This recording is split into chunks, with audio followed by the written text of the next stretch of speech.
Bonsoir à toutes, bonsoir à tous.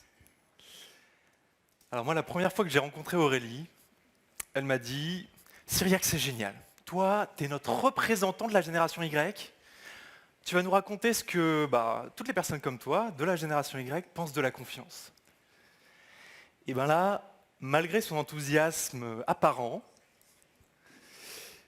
moi j'ai été un peu déçu. Un peu déçu d'avoir été mis dans cette case-là d'entrée. La génération Y, ça serait moi. Du coup, je me suis posé la question en quoi est-ce que je suis d'accord avec ce concept et en quoi est-ce que je le suis un petit peu moins. Alors oui, il y a quelque chose que je ne peux pas nier, c'est démographique. Je suis né entre la fin des années 80 et le début des années 2000. J'appartiens donc à cette génération qui demain représentera 40% de la population mondiale et qu'on appelle à l'échelle planétaire les millennials. Aujourd'hui, j'ai 25 ans et j'ai grandi non pas avec, mais en même temps que le numérique. Pour moi, il y a quelqu'un qui l'a décrit très bien, la génération Y, c'est Michel Serres. Ce membre de l'Académie française, il dit que je suis une petite poussette. Parce que je suis la première génération à autant me servir de mes pouces. En ça, en fait, je suis la génération du maintenant, de l'instantanéité. Et par maintenant, vous pouvez comprendre qui tient dans la main, qui tient le monde dans la main et non pas le monde à ses pieds. Moi, ça me paraît normal d'appeler un copain à l'autre bout du monde à n'importe quel moment de la journée, ou d'avoir accès à Wikipédia, aux infos de la Banque mondiale sur mon téléphone. Alors ça, c'est les choses qui me vont bien. Il y a des stéréotypes, par contre, avec lesquels je ne suis pas d'accord.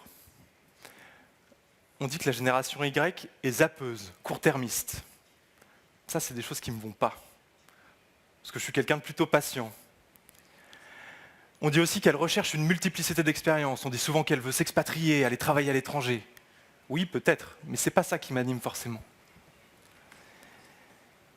On dit aussi qu'elle est ultra connectée.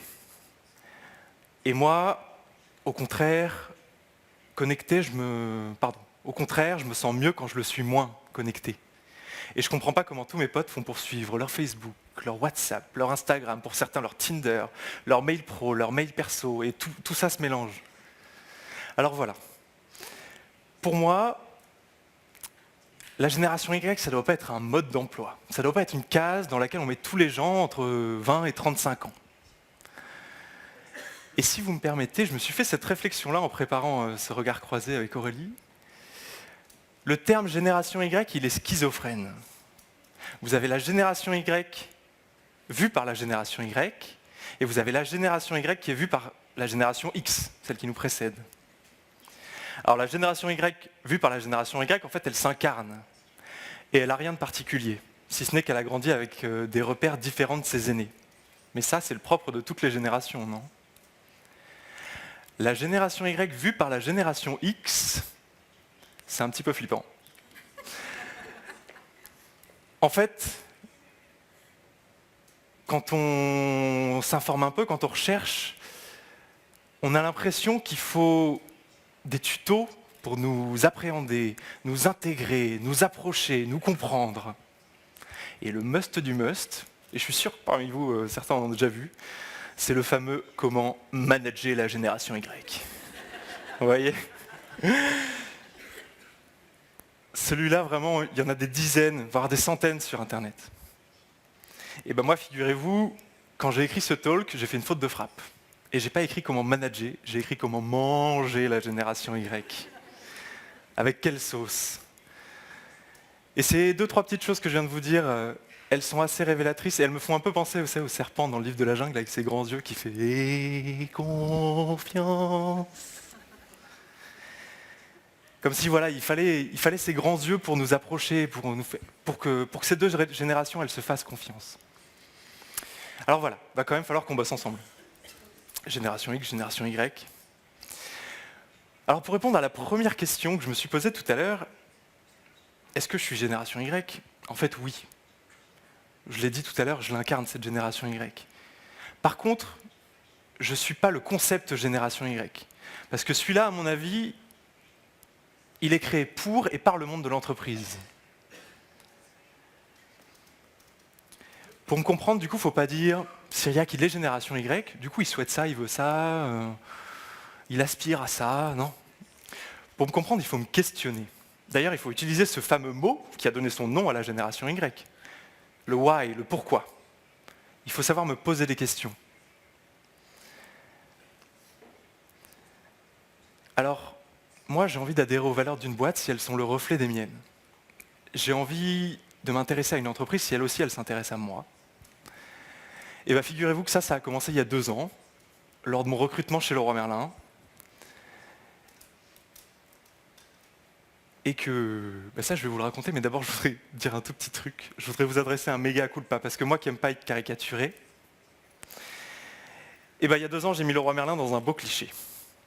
À l'époque, je suis jeune diplômé, je cherche du boulot, et sur un forum je rencontre Leroy Merlin. Tadadam, tam, tam, tadam, et vos envies prennent vie, tout ça, tout ça. Faut le garder d'ailleurs, parce que pour un recrutement c'est génial, ça, vos envies prennent vie. Donc, le feeling passe bien, je passe le stade du premier entretien et j'accède à la session de recrutement. C'était au mois de décembre 2014. Et là, je me retrouve sur le parking de Bonneuil-sur-Marne. Et on a beau aimer la grande distribution, je vous promets que c'est pas sexy quand même, quand on va passer un entretien. Je me souviens très bien, je me suis dit, mais qu'est-ce que je fous là? Je vais passer un entretien pour un job de responsable de rayon dans un magasin de bricolage. Waouh! Le genre Clovis-Boulon, avec une chemisette à carreaux verts, à écouter toute la journée des gens qui parlent de leur mur gris gazpacho, ou vert feng shui, enfin bref. Ce jour-là, j'ai failli tourner les talons, refaire les 90 minutes de RER, parce qu'en plus c'était loin, Bonneuil-sur-Marne, et aller chercher du travail ailleurs. Ce jour-là, j'ai mis la boîte de mes rêves en boîte. Mais j'ai une valeur particulièrement importante, c'est le respect de la parole donnée, alors j'y suis allé. Là, je me suis retrouvé dans un bureau face à un directeur de magasin, et il avait mon CV sous les yeux, et il a regardé comme ça, et il a rayé, comme ça, de 2 traits, la partie expérience professionnelle et la partie académique, études. Là-dessous, vous aviez mon école de commerce, tous mes stages, et notamment le dernier dans un gros cabinet d'audit, que je pensais valorisant. Et en fait, il a regardé dans le bas de mon CV. Les fameux hobbies et diverses choses. Et en fait, excusez-moi.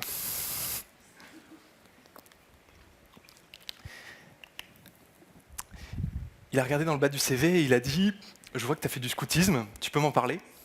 Alors là, mais je pense que mon sourire s'est matérialisé jusqu'à mes oreilles. Et évidemment que j'ai pu lui en parler. Évidemment que j'ai pu parler de quelque chose qui m'a tenu à cœur et que c'est beaucoup plus facile de montrer qui on est quand on explique comment on a fait grandir des adolescents dans la forêt pendant 1 mois que de parler cash flow ou PNL dû à son stage en audit. Ce jour-là, j'ai passé le meilleur entretien de toute ma carrière. Jeune carrière, ok. Ce jour-là, en me posant ces questions, en fait, j'ai été interviewé par quelqu'un qui souhaitait me connaître vraiment. Et en me posant ces questions, en fait, il y a quelque chose qui s'est passé, c'est que j'ai été mis en confiance. J'avais confiance en moi, confiance en lui, confiance en Leroy Merlin. Et ça, c'est un trio gagnant, en fait. Après, la discussion s'est enchaînée et on a continué à parler de ses expériences personnelles. On a parlé de funambulisme, que je pratiquais à l'époque un petit peu.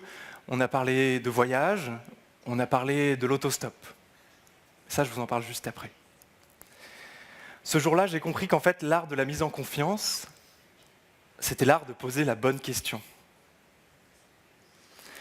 Alors, je vous parlais d'autostop. Moi, l'autostop, c'est le moyen le moins cher, certes, mais c'est vraiment le meilleur moyen que j'ai trouvé pour voyager. En autostop, ce que je préfère, c'est quand je me retrouve soit sur une station-service avec mon petit panneau, là, soit au bord de la route, attendre le pouce, ou même directement en voiture, et qu'il y a des enfants à côté de moi. Et en général, les enfants, ils posent cette question à leurs parents, ils font « Papa, maman, qu'est-ce qu'il fait là, le monsieur ?» Donc les parents se dépatouillent avec les réponses. Mais cette curiosité d'enfant, elle est essentielle en fait. Ce qui pose les bonnes questions, justement. L'autostop, c'est le must des clichés dans la tête des gens. On a tous une représentation de l'autostoppeur. Et bien, figurez-vous qu'en autostop, en fait, quand on passe 1 heure, 2 heures, 3 heures, ou même ne serait-ce qu'un quart d'heure avec quelqu'un, l'intimité de l'habitacle, le temps, tout ça, c'est des catalyseurs des représentations. Les quelques clichés qu'on peut avoir, en fait, ils s'effacent et ils laissent place à l'objectivité. L'enjeu, c'est le plaisir. Alors oui, il y a le voyage, bien sûr, mais c'est le plaisir de la rencontre.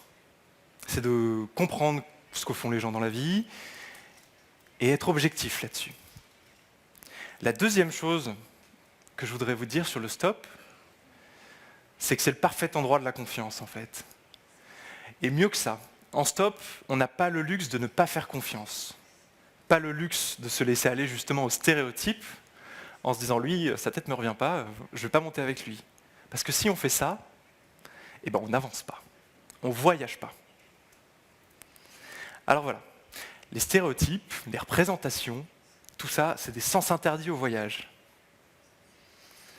Alors vous vous demandez peut-être pourquoi est-ce que vous êtes monté ce soir dans la voiture d'un autostoppeur Génération Y.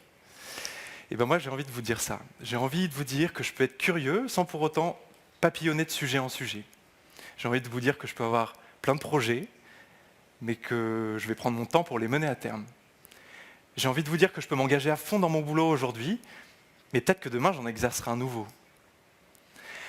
J'ai envie de vous dire que le temps c'est de l'argent et qu'il faut par conséquent les prendre. Le temps et l'argent.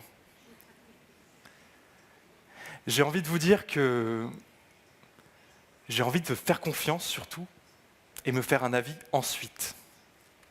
Alors en école, pendant mes études, j'ai appris qu'on n'avait qu'une seule fois l'occasion de faire une première bonne impression.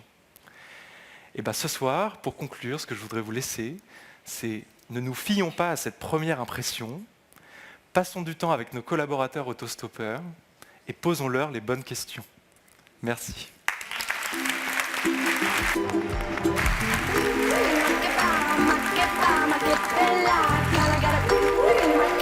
Makes my body dance for ya.